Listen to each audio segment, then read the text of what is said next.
again from Vancouver Island. Lori here, and I'm learning how to pour paint.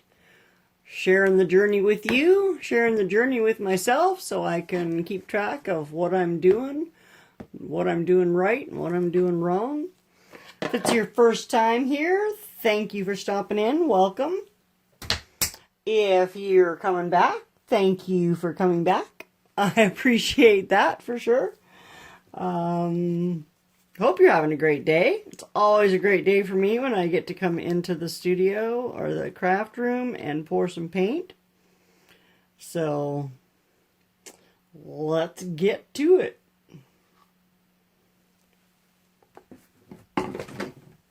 Oh, I'll have to knock a few things over first. You know how that goes, right? So today I'm going to try what they call the bloom technique. So I don't quite have all of the things that they talk about for Canada, but I was able to mock up a cell activator using my paint, some Minwax polyacrylic, and then some Minwax wood conditioner. So I didn't have a couple of the things that Canella uses. She uses, I think, some ink. And there might have been something else that she uses that I didn't have either, and couldn't find either I couldn't find it at a reasonable price, or I just couldn't find it at all. Out here on Vancouver Island, we are sometimes a little limited as to what we can get a hold of. So anyway, I found what worked for me. I tried this combination a couple of days ago, and I thought I was filming it, and I wasn't. Ended up I had to take a picture instead of take a video, so I had a cute little picture of a nice little white, a nice little white piece of wood there that didn't do me any good. Anyway, I've got a bunch of purples here. I've got some Dioxazine Purple. Yay! I think I'm going to love that color. I have my Crayola Purple. I have a purple blend of just different things that I put together. And then I have my Violet Ultramarine pigment that I have here. And I think I'm just going to puddle from dark to light to start with, I guess. I don't know, dark to light makes sense to me. So we'll try it. I'll try getting it in the middle too, and not getting too carried away with too much paint. That is a really pretty color of purple. I did mix in a little bit of my pearlescent mixing medium with it. It's a Sargent pearlescent, and it adds a super cool shimmer to your paints. So that's nice.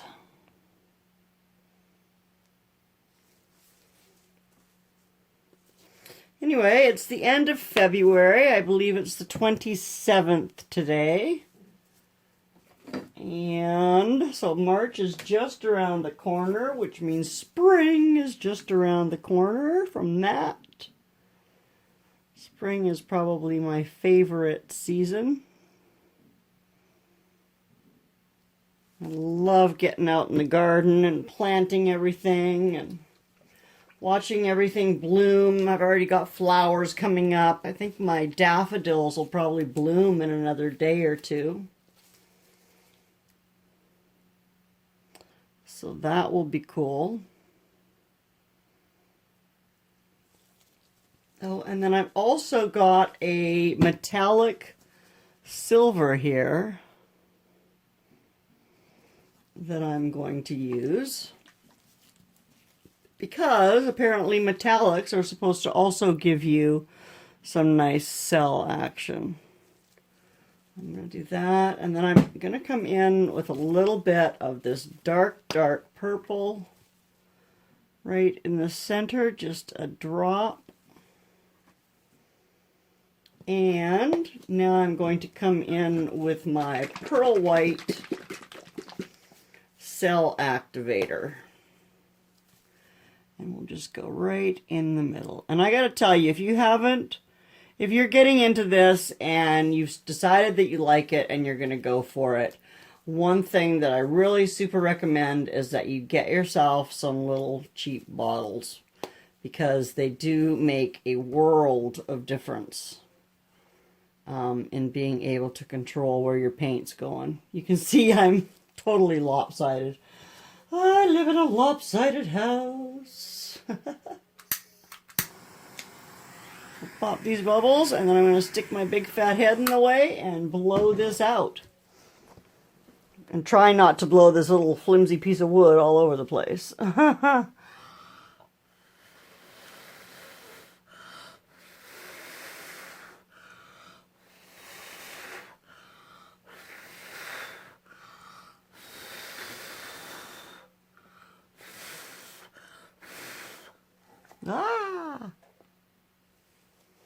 Okay, so we'll give it a minute to pop back up. Getting some cool cell action there.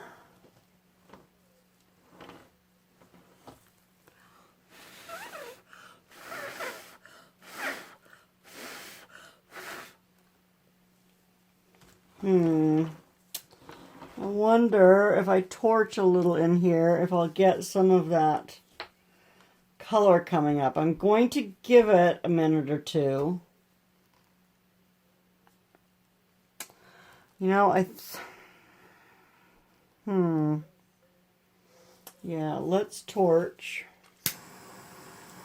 I'm not happy with the center. I'd like to see something happening in there. Well, it brought out a ton of cells here, didn't it?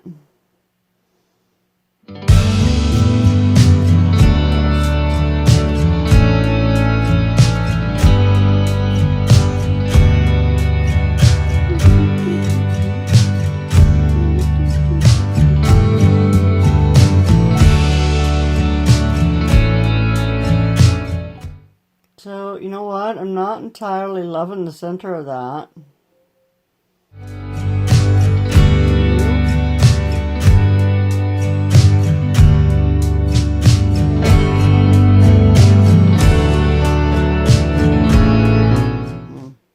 Maybe I didn't wait long enough for the paint to come back up. It really seems to have settled in there. I'm going to leave it for a few minutes and I'll be back.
that turned out quite nicely, so we're going to do another one. I'm just going to basically do the same thing. Excuse me. Start with a puddle.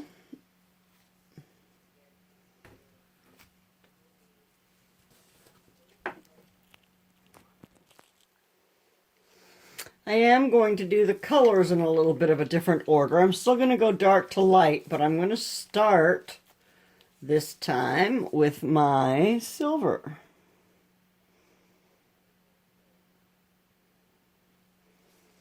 On the bottom. And we'll see what that does. And I don't know, that one purple that I kind of mixed myself, I might leave that out. Because it's definitely not my favorite color. It's kind of too blue for me. I don't know what I can do with it. I might just have to save it and use it as a base for a 3D pour. That's generally what I find works best with the colors I don't care for.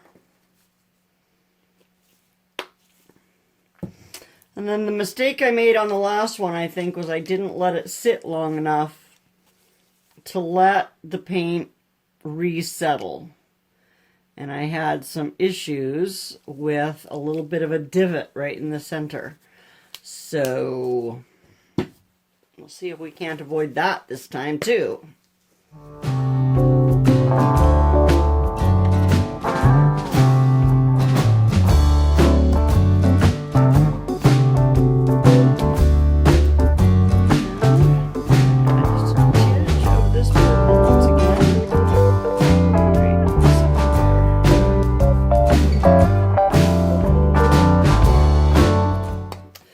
And excuse my head, but here I go again.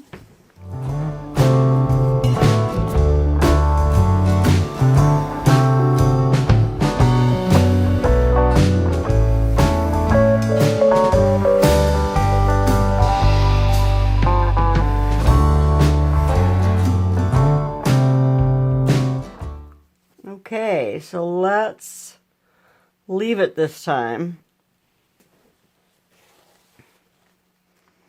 until the center pops up. It's weird. Look at that cloudiness I got there. That's kind of different.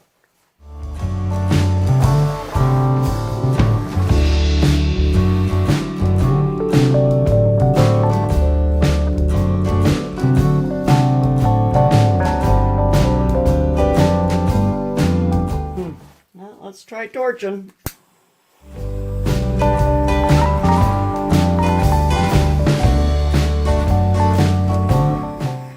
It's more of a bloom than the other one was, and I think I made the right decision to leave that one color out.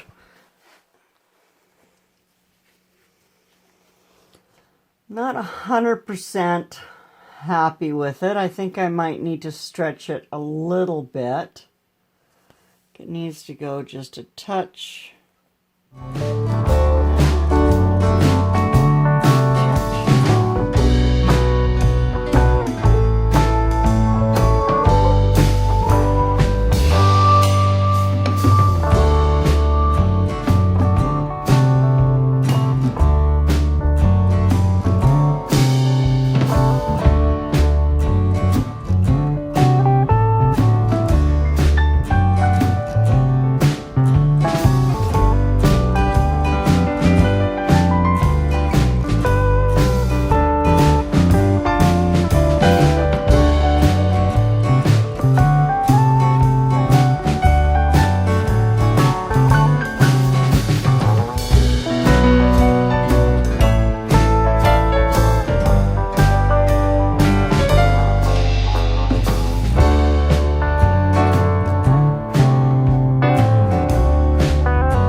Well, it still doesn't look like a bloom, but it looks quite spectacular.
go. So these turned out beautifully, I think. But this video has already been 20 minutes long, so I'm going to wrap it up quickly and just say thank you for watching. Please subscribe if you haven't, and please come back.